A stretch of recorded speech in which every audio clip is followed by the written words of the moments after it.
Hello, everyone. Welcome to episode 12 of the Yap Session. Today I'm going to be talking about different tips that I've found incredibly useful for learning how to feel your feelings. So, the first question someone might ask is, why do I want to learn how to feel my feelings?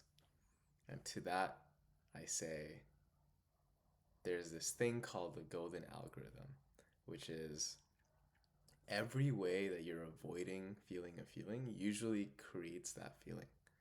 An example, like simple example is like if you're afraid of failure and you don't want to feel failure, like what's an avoidance strategy to not feel like a failure? One thing might be to constantly criticize everything, like scrutinize everything you do so you do things perfectly. What does that create? Like the sense of like always not having it perfect, like this like imperfection, which is like the sense of failure that's always there. Another example is like you fear rejection, and to avoid the feeling of rejection, you just don't ask for the things you want. And in that, you're self rejecting and creating that feeling of rejection. Um, Maybe another example is you are scared of people's anger. So you people please or are in a way trying to get people to not be angry at you, which generally makes people angry at you because you're not speaking your truth and you're not showing up empowered, which makes people angry because they want to hear your truth or else they can't trust you. So there's a way in which in life all your problems, like relational problems, come from the avoidance of a feeling. So, in the act of learning to feel your anger, you're able to be with your own anger, which allows you to speak your truth more easily. And that allows you to be with other people's anger, which allows them to speak their truth more easily. And there's this like sense of like more just integration in life, sense of more, what's the right word? Harmony that comes about when you allow yourself to feel all your feelings. So, how does one feel their feelings? Well, you sit there and you feel your body and you feel your feelings. That's like what I do is I just sit there and feel my feelings. But I think a lot of us are in our heads and a little bit lost. Sometimes we can't even identify the feeling. And I made an episode called Taking Your Emotions on a Walk, which is you can just look at the emotion wheel. You can look up emotion wheel and there's like a bunch of emotions on that wheel. And then you could just tell yourself like I am feeling blank. I am feeling blank. And if anything resonates in your body, that's probably the feeling you're having. And then you can just learn to sit with it. Um, there's like certain emotions that are really uncomfortable. Like very like it's like, oh, I feel sad and it's like this tight ball in my chest and it really hurts to feel. Those feelings, to learn how to feel them well, is like having a lot of curiosity and awe about the emotion. So this is from sensory motor psychotherapy, but also like generally the construction of how emotions are made, which is they are mentally constructed. There's a great book on this, which is called, a copy of it,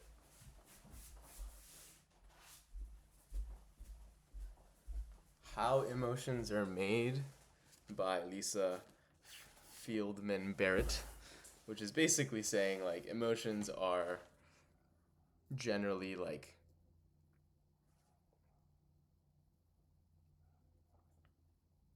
constructed through a unique interplay of the brain, the body, and the culture that we're in.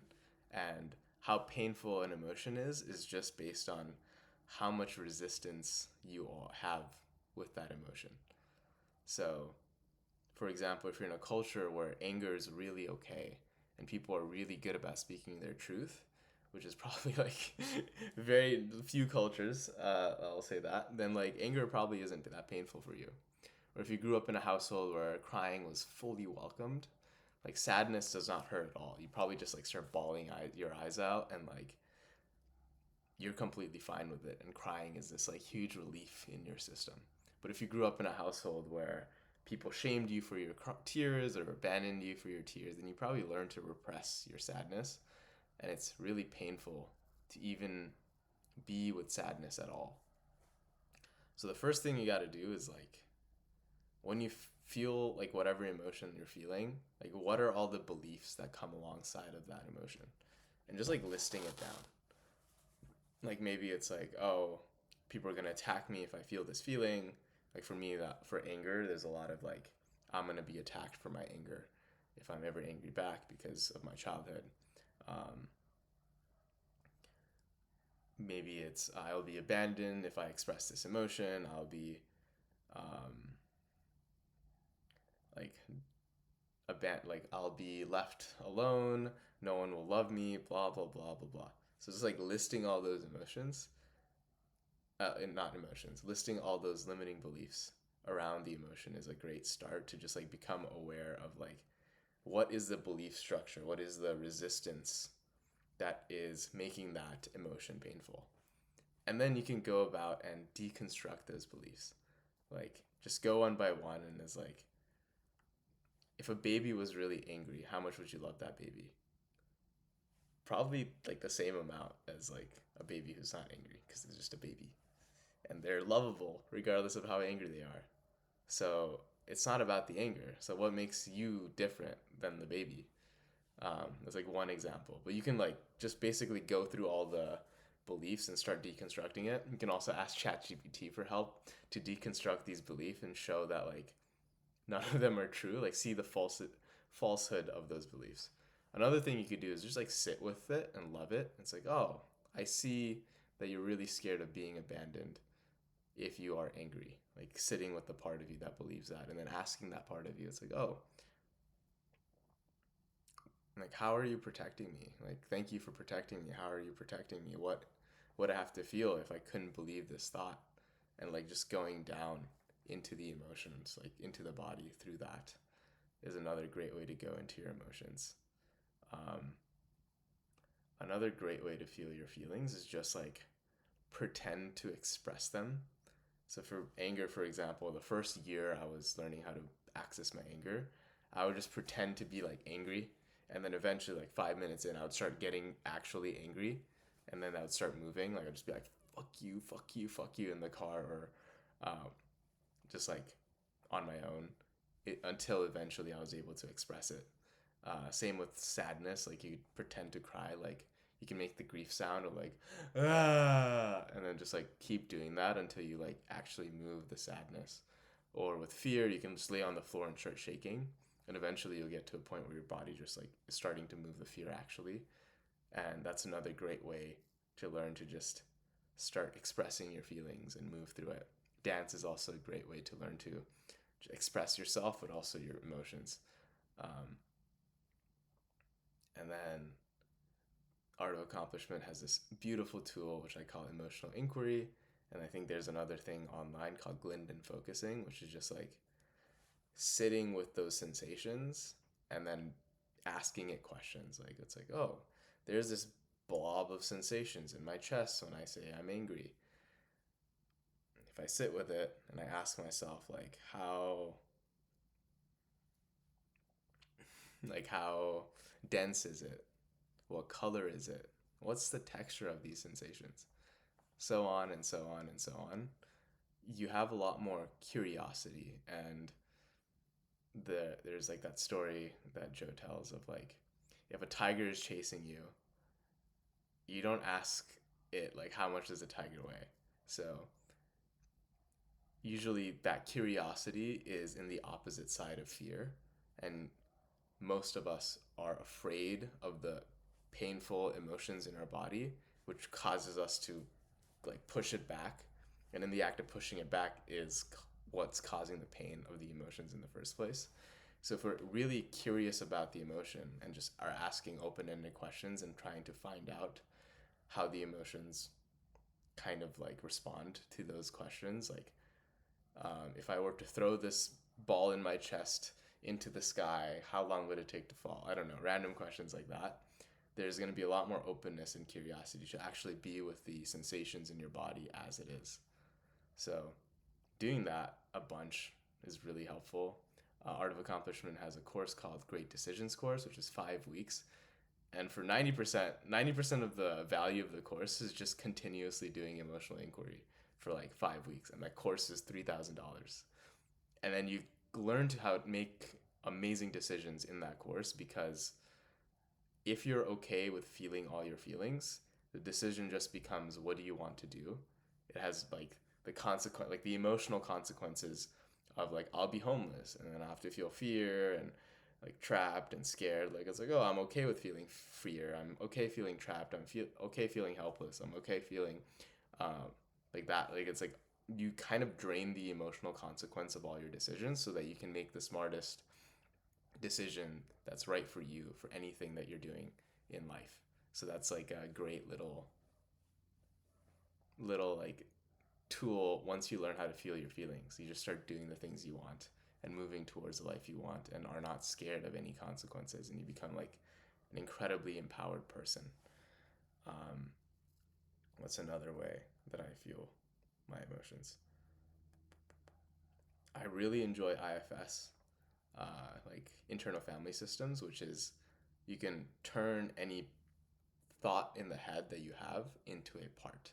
So if you have any like shameful thought, for example, if I feel this emotion, then I am bad, then you can make it a part instead of being identified with it. So it's like, oh, a part of me believes that if I feel this feeling, then I am bad.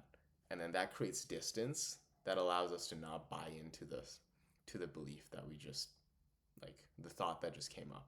And in the act of creating that distance, you can actually be with the thought, which is usually like the pointy edge of an emotion. So if you're with like a shameful thought, that shameful thought is trying to hold down an emotion usually, and it's like, oh, if I couldn't feel the shame, I couldn't believe this thought. Like what is like the thought is here. Like what is the body like feeling as I'm with this thought? And then in that you can like go directly into the feeling and start feeling through whatever is coming up.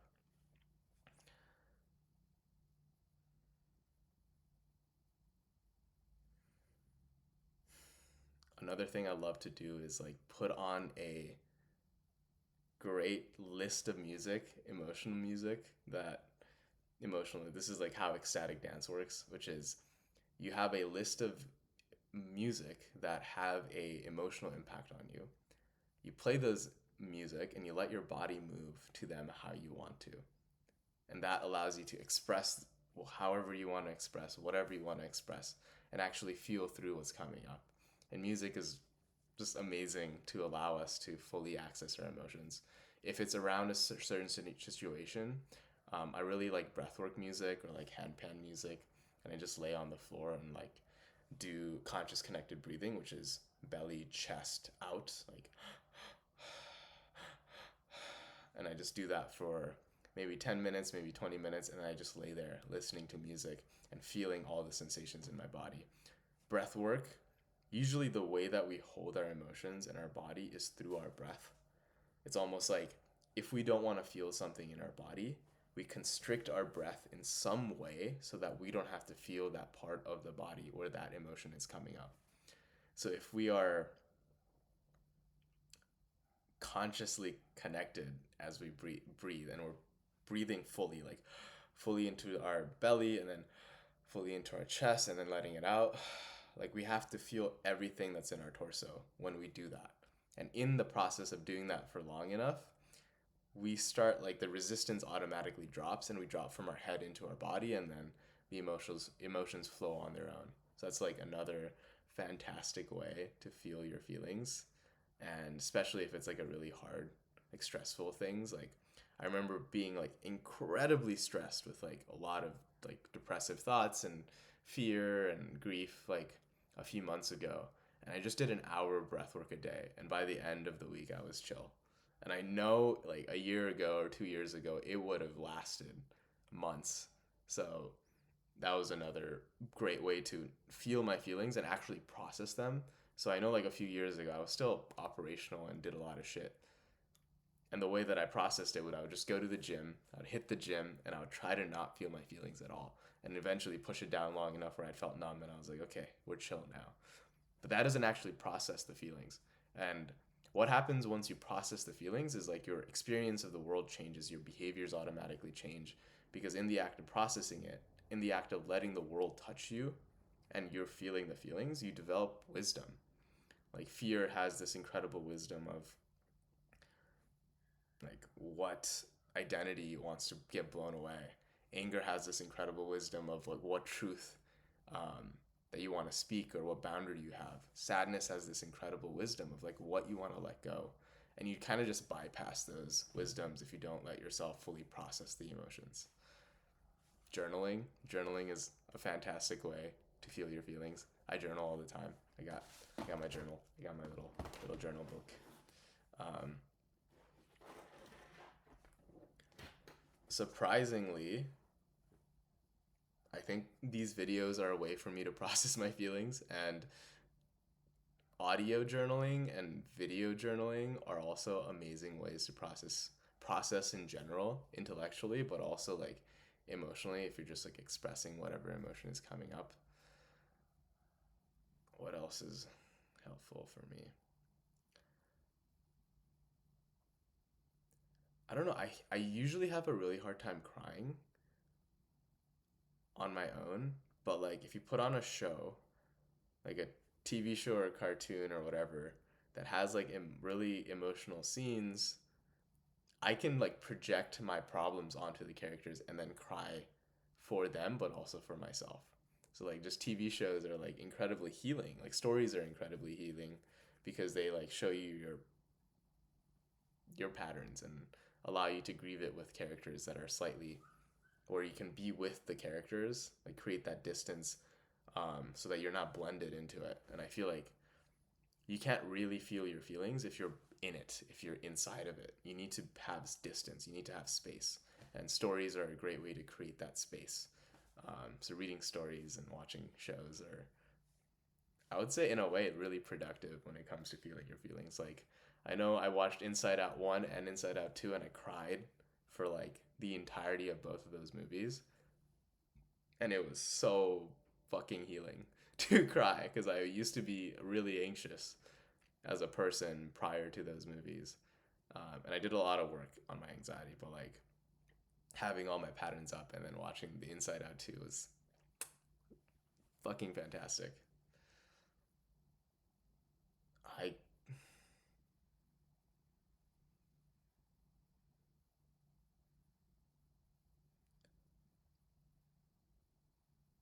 I would say, yeah, I'm gonna stop there. I feel good with all those ways of processing your feelings and feeling your feelings. Big loves. Thank you for watching another episode of the Yap Session. Peace.